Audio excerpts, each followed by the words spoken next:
You see the background blur, right? It is not because of DSLR, it is done by a phone camera. And few years back we know that the phone was able to take portrait camera shots, right? But now that is possible to take 30 times a second to create a video like this. OnePlus had never settled, but this time I feel they have. The box is weighty, nothing less than a flagship. They've also managed to add a bit of flair on the word Nord. Both the sides have the OnePlus branding.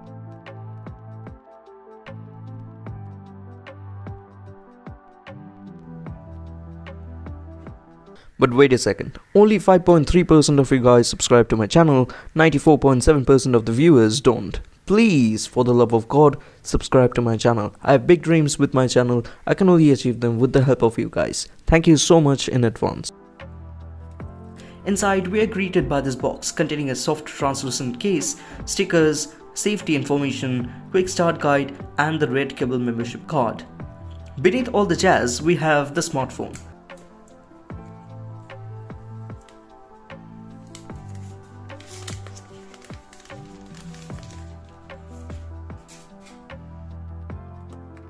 Further inside is a 65-watt charging brick and the typical OnePlus USB-C cable.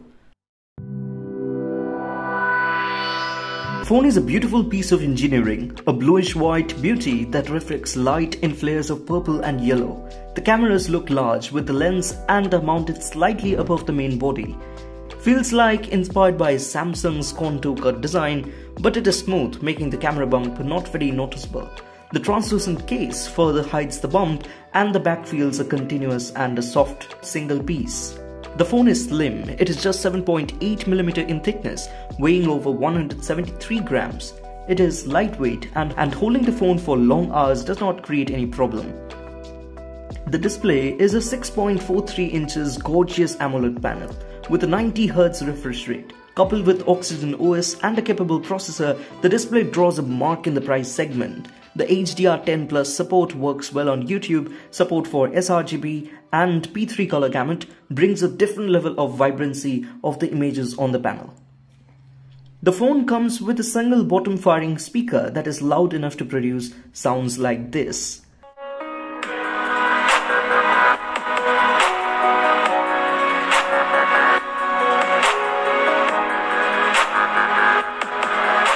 The clarity of the sound is superb. From low bass to high notes all seem to come out with the extreme precision. You know, the recording quality and the microphones provided in the phone is also equally premium. Providing low quality microphone is, yes, it is a thing of the old, and all the smartphones currently have good quality microphones, and still the microphone is worth mentioning for the Nord CE2. And no prizes for guessing. Just like my previous review video, the entire voiceover of this video is recorded on my OnePlus Nord CE2. This phone supports several 5G bands. It is truly 5G ready. Glad that OnePlus is not putting 5G just as a gimmick like other smartphones that were out there. I did an app launch test. Most of the apps open instantly. The fluidity of Oxygen OS impresses me a lot. RAM management was not that good. Nord CE2 struggled to keep apps running in the background. Even the basic apps were removed from the background, which was disappointing. But it might also be the case that the latest AI technologies, the phone is selectively going to use power and RAM. Oxygen OS is loaded with features that are delightful.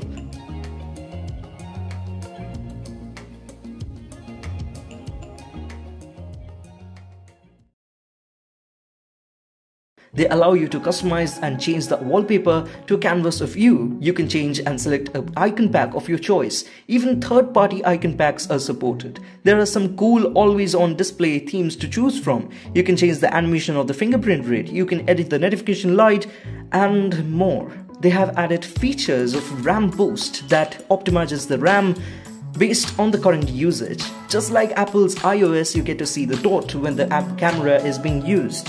For the microphone, as of now, there is no such any provision. They've also added Zen mode, which cannot be stopped once started, allowing you to truly focus on your work. They have added messages that show up to keep you encouraged. Their partnership with Tide has brought calm music along with every focus session. Oxygen OS is also optimized for one-hand usage. There is a large display kept on top and a clickable menu in the bottom part. It has a smart gallery that smartly stores photos according to what they represent. I have not noticed a single lag or jitter in the system. It is a continuous flow on 90 Hz. No baked-in ads to annoy me, lesser number of bloatwares than any other smartphone I have used. Truly giving me a kind of premium experience. Nord CE2 comes with a 64 megapixel main camera, 8 megapixel ultrawide and a 2 megapixel macro. The camera is a masterpiece when it comes to a dynamic range.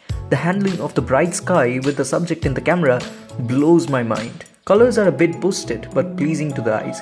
Even the front camera, that is 16 megapixel, works like charm against harsh background light. The AI highlight video works great in the front. As you can see, it optimizes the dynamic range with live HDR and the background looks really beautiful.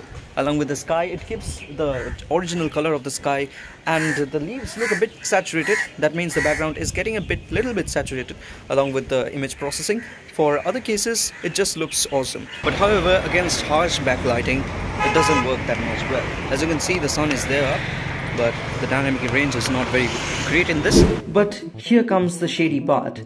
This thing is manufactured by Oppo, has almost the same specifications as Oppo's Reno 7. It has Oxygen OS 11 and ColorOS is merging with Oxygen OS, so you get to see several ColorOS elements here, taking away the magic of OnePlus's very original Oxygen OS. OnePlus is not even sure what is the main feature of this smartphone. The website starts by flashing the color or design, then talks about how slim it is and still contains the headphone jack, then talks about the expandable storage, and you basically take away something very normal and then put it back in device to say it is a new feature. While buying this phone, you won't be very sure what you're going to get out of the box by seeing their website. Then they talk about the camera. The pictures taken there are so much better than the one we can take with the phone. Even under decent light indoor, there is a lot of noise and grain in the photos. The AI highlight video makes almost no difference in the dark, spoiling the joy of taking photos. The macro camera has a fixed focus at 4 cm. It is so disappointing as a Redmi Note 10 Pro Delhi user that the cheaper phone outperforms the Nord CE2, completely slaps it out of the race. The Nord CE2 camera is nowhere near to the cheaper Redmi Note 10 Pro. Don't get me wrong, I'm just talking about the nighttime performance, but during the daytime, as I have talked earlier, the camera is just mind-blowing.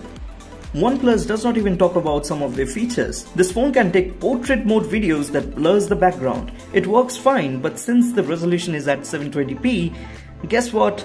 More noise. And yes, you can also take portrait mode videos in the front camera at 1080 pixel. But when you change to take the portrait videos, the resolution weirdly changes to 720p since it is the supported resolution as shown there, and then again you need to switch back to 1080 pixel in order to take with the front camera. The back camera performs worse while taking the portrait video. It still runs Android 11. Yes, you will get Android 12 updates, but it does not come with Android 12 out of the box. The phone looks nice, but it is a magnet for fingerprints. Makes the phone look very dirty. The 65-watt charging makes the phone hot, so make sure to disconnect for a while and then cool it and then reconnect to charge up the phone. There is a history where there was a lot of phone bursting. Better to be safe than to be sorry. Today I was also taking pictures out there in the sun. The phone became so hot and was acting so weirdly that in the bright light the brightness of the phone was every time getting reduced to almost 0, while the slider was always at 100%. It is a very strange problem that I was facing, and whenever I was going back inside the dark room, then the brightness was back to normal. And also, due to the overheating of the phone outside, it could not turn on the flashlight. It said that I need to cool down the phone and only after that I can use the flashlight. Also, this phone has a really large chin. And the Geekbench score that I forgot to mention there is that single core it got a 698 points and in multi-core it got 2099. So that's it for this video. Do like, share and subscribe if you find this video very useful, and do share the video with your friends and family. Thank you so much for watching. I will catch you in the next one. And also to comment what you think about this video.